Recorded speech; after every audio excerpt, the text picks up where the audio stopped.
Hi, 13,000 subscribers. புதுசாக வந்திருக்கிற எல்லா சப்ஸ்கிரைபருக்கும் வெல்கம். இந்த video part 2 of basic seminar. அதாவது ஃபண்டமெண்டல்ஸ், ஒரு பங்கை எப்படி நம்ம தேர்ந்தெடுக்கணும், நம்மளோட முதலீடு எப்படி எந்தெந்த விதத்தில் இருக்கணும் அப்படிங்கிறதெல்லாம் பார்ட் 1ல பார்த்தோம். இப்போ நான் போன வீடியோவில் சொன்ன எல்லா கிரைட்டீரியாவும் பார்த்தாச்சு. 10 கிரைட்டீரியா சொல்லியிருக்கேன். இது பார்க்கலன்னா தயவு செஞ்ச பார்ட் 1 வீடியோ பாருங்க.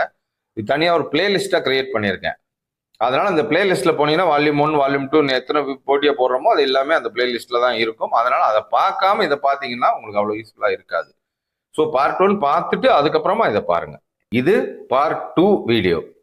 இதுல சில முக்கியமான பேராமீட்டர்ஸ் அதெல்லாம் பார்க்க போறோம். நம்ம எதன் அடிப்படையில பங்குகளை தேர்ந்தெடுக்கணும் அப்படிங்கிறது. இப்ப அடுத்து பார்க்க போற முக்கியமான டாபிக் என்னன்னா செக்டார். செக்டார் அப்படின்னா அது எந்த துறை சார்ந்த நிறுவனம் அப்படிங்கிறது ரொம்ப ரொம்ப முக்கியம். அதாவது நான் ஏற்கனவே அந்த பார்ட் 1ல சொன்ன மாதிரி நிறைய செக்டார்ஸ் இருக்கு இல்லையா, ஆட்டோமொபைல் செக்டர், பேங்க், அந்த மாதிரி. இது எந்த செக்டரை சேர்ந்திருக்கு அப்படிங்கிறத ஃபர்ஸ்ட் பார்க்கணும். அடுத்தது அந்த துறைக்கு, அதாவது அந்த செக்டர் அதுக்கு இன்னும் அடுத்து வரப்போற ஆண்டுகள்ல எவ்வளவு வளர்ச்சிக்கு வாய்ப்பு இருக்கு அப்படிங்கிறது ரொம்ப ரொம்ப முக்கியமா பார்க்க வேண்டிய விஷயம். ஃபார் எக்ஸாம்பிள் சொன்னா 2015-16 அந்த ரேஞ்சில் பார்த்தீங்கன்னா ஃபார்மா ஸ்டாக்ஸை யாரும் சூஸ் பண்ண மாட்டாங்க. இதுக்கு ஃபார்மா ஸ்டாக்ஸ் ஏறவே ஏறாது, அதை போய் வாங்கிட்டு அப்படின்னு. ஆனா மருந்துகளுடைய தேவை அதிகரிக்க அதிகரிக்க அந்த நிறுவனங்களோட விற்பனை வளர்ச்சியும் அதிகரிக்கும். கொரோனாக்கு அப்புறம் பார்த்தீங்கல்ல, மெடிக்கல் கம்பெனில என்ன ஆச்சுன்னு இப்போ எல்லாம் ஆல் டைம் ஹை ரெக்க கட்டி பறக்குது. ஆனா ஒரு 7-8 வருஷம் முன்னாடி பார்த்தீங்கன்னா ஃபார்மா செக்டர்ல யாரும் இன்வெஸ்டே பண்ண மாட்டாங்க, ரொம்ப கம்மியாக தான் இருக்கும்.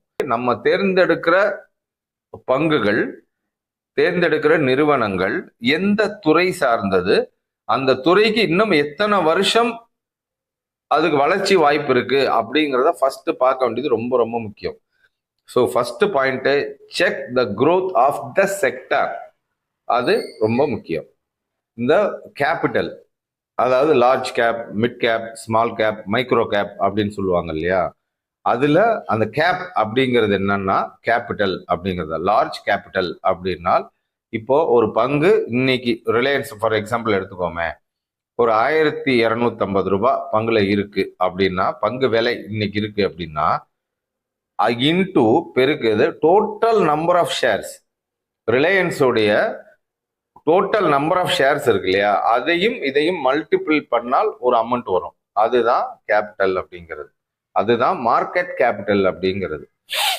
அதுதான் சந்தை மதிப்பு அப்படிங்கிறது. அது எவ்வளவு அதிகமா இருக்கு அப்படின்னா, ரொம்ப அதிகமா இருக்குன்னா அது லார்ஜ் கேப், கொஞ்சம் கம்மியா இருக்குன்னா அது மிட் கேப், ரொம்ப கொஞ்சம் கம்மியா இருக்குன்னா ஸ்மால் கேப், ரொம்ப குட்டி கம்பெனினா மைக்ரோ கேப். இதுதான் கேபிட்டலைசேஷன் வச்சு பிரிக்கிறது. இதுல சில பேர் அந்த பென்னி ஸ்டாக்ஸ் அப்படிங்கிற விஷயத்த பேசுவாங்க. சார் 2 ரூபா இருக்கு, 5 ரூபா இருக்கு, இதை வாங்கலாமா அப்படின்னு. அதெல்லாம் பாத்தீங்கன்னா மைக்ரோ கேப்ல தான் வரும். அதாவது அவங்களுடைய முதலீடு, அதாவது அதோடைய கம்பெனியோட நிறுவன சந்தை மதிப்பே பார்த்தீங்கன்னா மொத்தமே ஒரு 200-300 கோடி தான் இருக்கும். ஆக்சுவலா பார்த்தீங்கன்னா ப்ரொமோட்டரே அவங்க ஒரு 50-60% வச்சிருக்காங்கன்னு வைங்க. அப்போ 150-200 கோடி அவங்ககிட்டே இருக்கும். பாக்கி ஃப்ளோட் ஆறது பார்த்தீங்கன்னா, மார்க்கெட்ல ஃப்ளோட் ஆறது பார்த்தீங்கன்னா அந்த 100 crores ஈக்குவல் கேபிட்டல் மட்டும்தான் இங்க ஃப்ளோட் ஆயிட்டு இருக்கும். ஸோ அப்படிங்கும்போது லிக்விடிட்டி அப்படின்னு ஒரு விஷயம் இருக்கு. அதாவது சந்தையை பொறுத்த வரைக்கும் நமக்கு இம்மிடியட்டா இப்போ காசு வேணும் அப்படின்னு நினைச்சால் நம்மளுடைய பங்குகளை உடனே வித்துட்டு டக்குன்னு அதை காசாக்கக்கூடிய லிக்விடிட்டி இருக்கிற மாதிரி பங்குகளை தான் நம்ம தேர்ந்தெடுக்கணும்.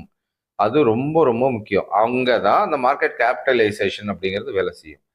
இப்போ இதே இது ஒரு லார்ஜ் கேப்போ ஒரு மிட் கேப்போ ஒரு நிறுவனம் தேர்ந்தெடுத்திருக்கீங்க அப்படின்னா அதோடைய ஃப்ளோட்டிங் ஜாஸ்தியா இருக்கும். நிறைய பேர் வாங்குறவங்களும் நிறைய பேர் விற்கிறவங்களும் ஆல்ரெடி இருப்பாங்க. ஏன்னா அதோட கேபிட்டலைசேஷன் ஜாஸ்தியா தான் இருக்கு. அப்படிங்கும்போது நீங்க நினைச்ச உடனே நீங்க ஒரு பங்கை வாங்கணும் அப்படின்னா யாராவது ஒருத்தர் வித்தாதான் நம்ம வாங்க முடியும். ஸோ அந்த மாதிரி விற்கிறதுக்கோ வாங்குறதுக்கோ 2 பக்கமும் நிறைய ஆள் இருந்தா தான் நம்மளுடைய லிக்விடிட்டின்றது டக்குன்னு நம்ம நினைச்ச உடனே விற்கவோ வாங்கவோ முடியும். அதுக்காகத்தான் ரொம்ப இந்த ஸ்மால் கேப், மைக்ரோ கேப்லாம் இன்வெஸ்ட் பண்றது ரிஸ்க்னு ஏன் சொல்றோம் அப்படின்னா, நினைச்ச நேரத்துல வால்யூம் இல்லாம போச்சு அப்படின்னா நீங்க பிரைஸ் இறங்கிட்டே இருக்கும், பட் விற்கணும்னு போனீங்கன்னா அங்க பையரே இருக்க மாட்டாங்க.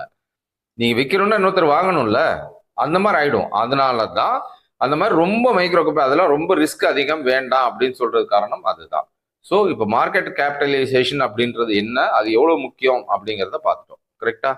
அடுத்தது அந்த செக்டர்ல என்னென்ன நிறுவனங்கள் இருக்கு.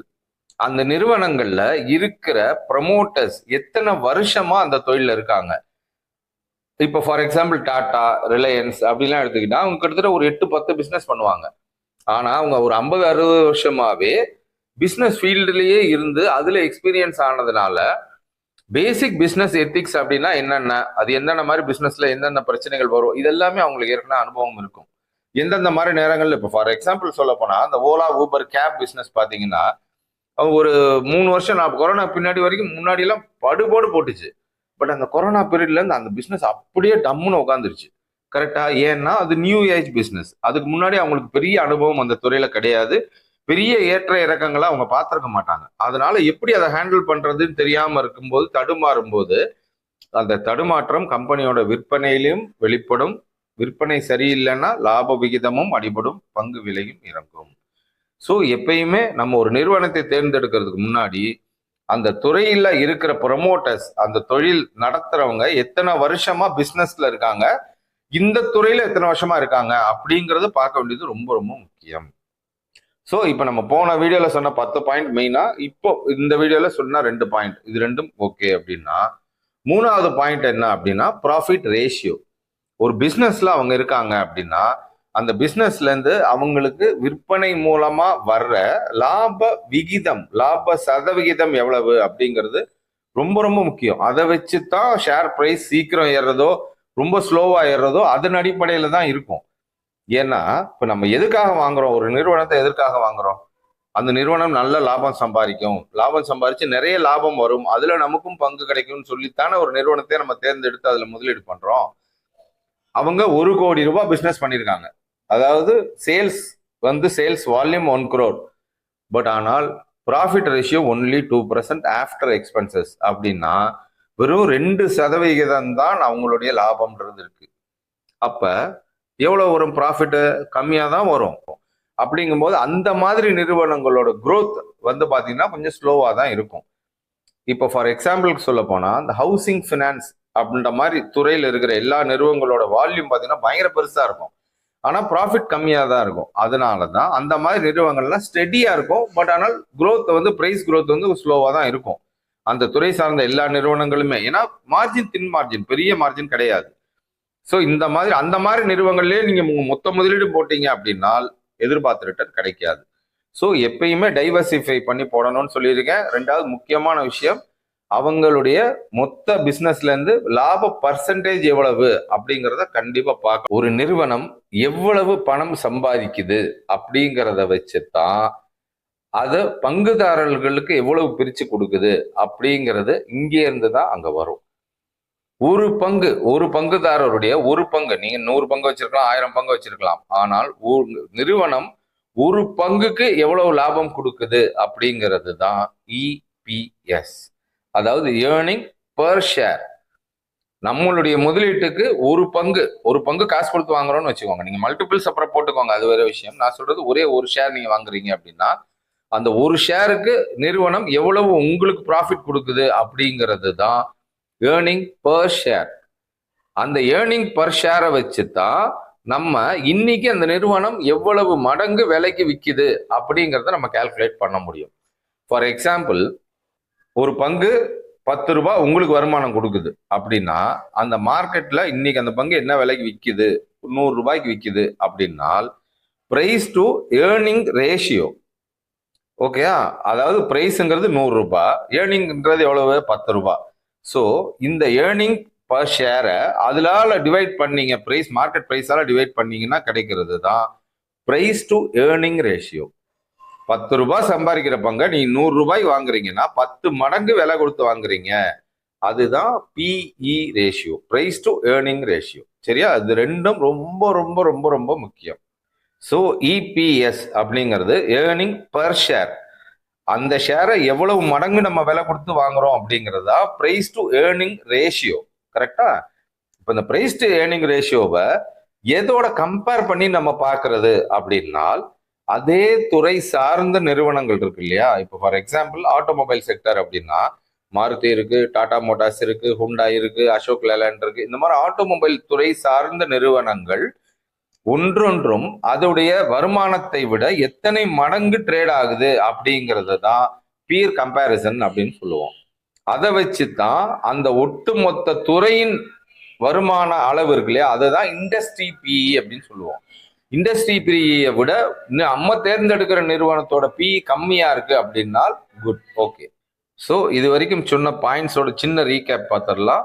ஒரு கம்பெனியோட ப்ராஃபிட் ரேஷியோ அப்படிங்கிறது ரொம்ப முக்கியம். அந்த ப்ராஃபிட் ரேஷியோ வச்சு தான் ஏர்னிங் பர் ஷேர் அப்படிங்கிற இபிஎஸ் வருது. அந்த இபிஎஸ் ஏர்னிங் பர் ஷேர், ஒரு பங்கு சம்பாத்தியத்தை எத்தனை மடங்கு நம்ம விலை கொடுத்து வாங்குறோம் அப்படிங்கிறது தான் பிஇ ரேஷியோ அப்படிங்கிறத கால்குலேட் பண்ண முடியும். பிஇ ரேஷியோ அந்த ஒட்டுமொத்த துறை நிறுவனங்களோட இண்டஸ்ட்ரி பிஇயோட கம்பேர் பண்ணி பார்த்து அதை விட கம்மியா இருக்கு அப்படின்னா மட்டும்தான் அது நல்ல செலெக்ஷன் அப்படிங்கிற ஒரு 4 பாயிண்ட் ரொம்ப ரொம்ப முக்கியம். 5வது முக்கியமான பாயிண்ட் தான் புக் வேல்யூ அப்படிங்கிறது. புக் வேல்யூ அப்படின்றது என்ன அப்படின்னா வேற ஒன்றும் கிடையாது. நிறுவனத்தோட மொத்த சொத்துக்கள், அதோட வருமானத்தினாலதான சொத்து வருது. ஸோ மொத்த சொத்துக்கள், மொத்த கடன்கள், அவங்க பிசினஸ்னாலே கடன் இருக்கும் இல்லையா, அந்த சொத்துக்கள்ல இருந்து கடனை கழிச்சால் பாக்கி இன்னைக்கு இந்த நிறுவனத்தை அப்படியே வித்தா என்ன விலைக்கு போகுமோ அதை அனைத்து பங்குதாரர்களுக்கும் பிரிச்சு கொடுக்கணும். அதுதான் ரூல், செபி ரூல். அதுதான் புக் வேல்யூ அப்படிங்கிறது. அதாவது மொத்த சொத்துல இருந்து மொத்த கடனை கழிச்சிட்டீங்க அப்படின்னால் பாக்கி இருக்கிற தொகை இருக்கு இல்லையா, அதை ஒவ்வொரு பங்குக்கும் பிரிச்சு கொடுத்தால் என்ன வேல்யூ வருதோ அதுதான் புக் வேல்யூ அப்படிங்கிறது. கரெக்டா? இதுல அந்த புக் வேல்யூல நிறைய பேர் ஒன்லி சொத்துக்கள் அப்படிங்கிறது, அதாவது சில கம்பெனி பேட்டன்ட் ரைட்ஸ் வாங்கி வச்சிருப்பாங்க, அது எல்லாமும் சொத்துல தான் வரும். அதோட பிராண்ட் வேல்யூ அப்படிங்கிறது, புக் வேல்யூ அப்படிங்கிறது எல்லாமே சேர்ந்துதான் அடங்கும். நம்ம இது எல்லாத்தையும் ரொம்ப நோண்டி எடுக்கணும்னு அவசியம் இல்லை. புக் வேல்யூன்றது ஓரளவுக்கு ஒரு ஐடியாவை பார்த்தா தெரியும். அது ஒவ்வொரு கம்பெனிக்கு மாறும். ஐடி கம்பெனிக்கு பார்த்தீங்கன்னா அந்த மாதிரி இன்டெலிஜென்ட் அசட்ஸ் ஜாஸ்தியா இருக்கும்.